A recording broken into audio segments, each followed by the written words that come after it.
हम में ऐसा कोई नहीं होगा जिसने वृक्षों को नहीं देखा, वृक्षों पर इन पक्षियों को न देखा, इनके घोंसलों को न देखा, इन पक्षियों को अपने छोटे छोटे बच्चों को भोजन कराते न देखा। संसार का सबसे ममत्व वाला दृश्य होता है। चिड़िया दूर से अपनी चोंच में दाना भरकर लाती है, स्वयं भोजन करने में असक्षम संतान की चोंच में डाल देती है, स्वयं भूखी रहती है, निस्वार्थ निश्चलता। और जब संतान के पंख निकल आते हैं वो उसे उड़ना सिखाती है और उसके पश्चात उसे स्वतंत्र कर देती है अपना जीवन जीने के लिए, इस आकाश में उड़ान भरने के लिए। और हम मनुष्य क्या करते हैं? जिस संतान को हम पंछी की भांति पालते हैं, उसके पंख निकलते ही हम उसे बांध देते हैं, ये सोच के कि कहीं वो दूर उड़कर न चली जाए। ऐसा नहीं है। इस स्थिति में माता पिता को संतान से प्रेम नहीं, अवश्य है, किंतु इसमें प्रेम पर मोह भारी पड़ जाता है, जो स्वयं अपने और संतान के बीच में बाधा बन जाता है।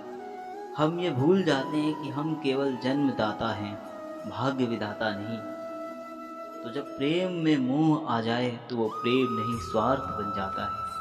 इसलिए प्रेम को पास रखिए और मोह को दूर, क्योंकि जिससे प्रेम करते हैं उसका विकास नहीं रोका करते। राधे राधे।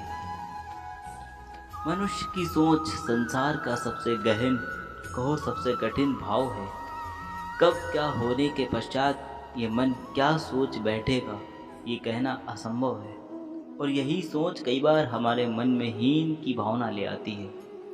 हम सदा हमसे ऊपर की श्रेणी के व्यक्तियों को देखते हैं, उनके जीवन का विश्लेषण करते हैं और फिर स्वयं को हीन समझ लेते हैं। इसके पास इतना धन है, उसके पास कितना बल है, और मेरे पास कुछ भी नहीं। मैं कितना हीन व्यक्ति हूँ, संसार के लिए मैं कुछ भी नहीं हूँ। होता है ना ऐसा? किंतु ऐसा नहीं है, आपके पास भी बहुत कुछ है। पलट कर देखिए, किसी भूखे व्यक्ति को केवल एक रोटी मिल जाए तो भले ही दूसरों के लिए वो अन्न का दाना होगा, किंतु उसके लिए वो भोजन से कम नहीं। इसलिए जब भी मन में हीन भावना जागे, अपनों की ओर देखिए, उनकी ओर पलटिए। आपको विश्वास हो जाएगा कि भले ही आप ये मानते हो कि संसार के लिए आप कुछ नहीं है, कुछ लोगों के लिए आप संपूर्ण संसार है, तो जो आपका संसार है उसमें प्रसन्न रहना सीखिए। राधे राधे।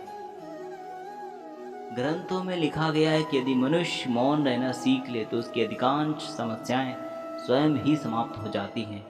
और सत्य में मौन में बड़ी शक्ति होती है, बड़ा बल होता है, किंतु वो बल किस काम का जो समय आने पर आपके काम ही ना आए। क्या सदा मौन रहना उचित है?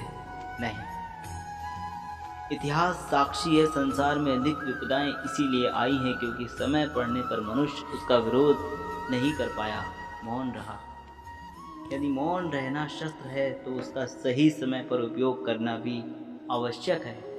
यदि अकारण मौन रहोगे तो बुरे तत्व उसे सहमति समझ लेते हैं, फिर धीरे धीरे वो आपका स्वभाव बन जाता है, आपका अभ्यास हो जाता है, और फिर आपका व्यक्तित्व एक साधारण से पाषाण की भांति बना लेता है।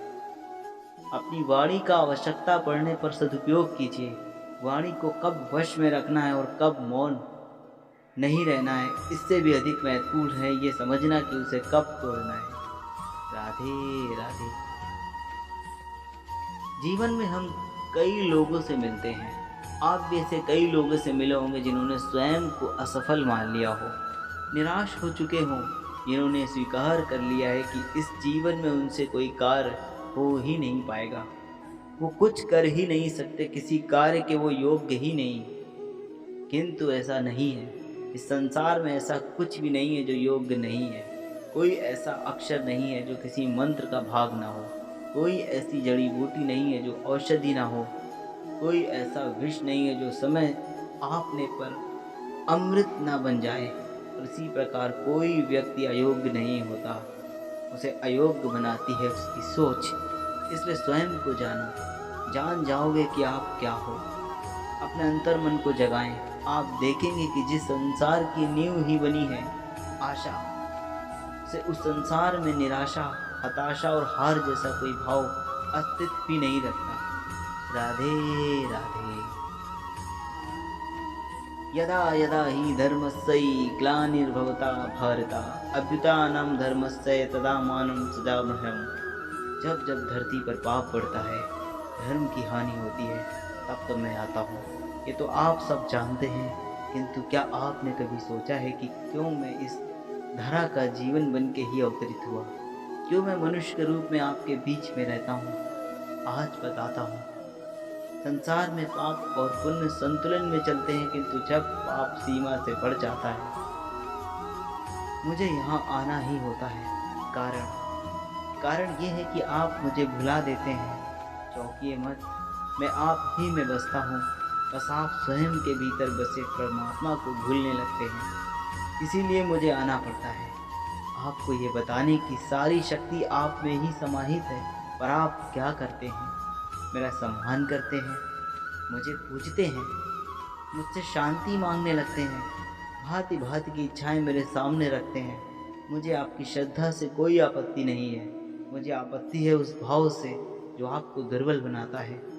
परमात्मा में श्रद्धा रखिए, किंतु स्वयं की आत्मा पर भी विश्वास रखिए, क्योंकि इस संसार में ऐसा कुछ भी नहीं है जो आप नहीं कर सकते।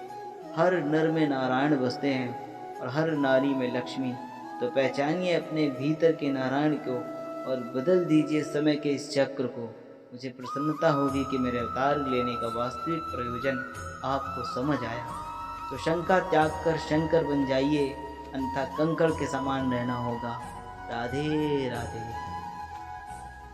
कभी आपने सोचा है संसार में हम सबसे अधिक किससे जुड़े हैं? अब कोई कहेगा माता पिता, कोई कहेगा मित्र, कोई कहेगा पत्नी, तो कोई कहेगा संतान।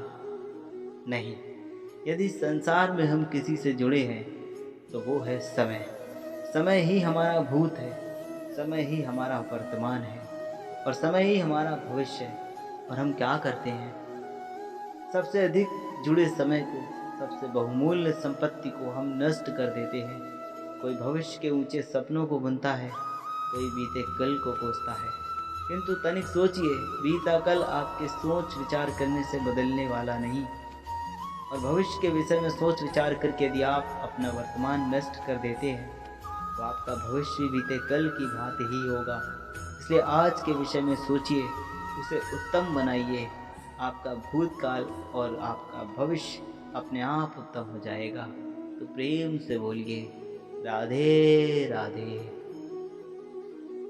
अक्सर आपके बड़े बूढ़ों ने आपसे कहा होगा कि यह संसार दुख का मूल है और ईश्वर भक्ति उस दोष से दूर जाने का मार्ग है। किंतु सोचिए, यदि ये संसार दुख का सागर होता तो क्या नियति आपको यहाँ जन्म लेने देती? क्या ईश्वर यहाँ पर अवतार लेते? जब समस्याओं पर हमारा वश नहीं चलता, हम आरोप लगाते हैं संसार पे, यहाँ के लोगों पे, सोचते हैं कि काश वो यहाँ पर आया ही ना होता।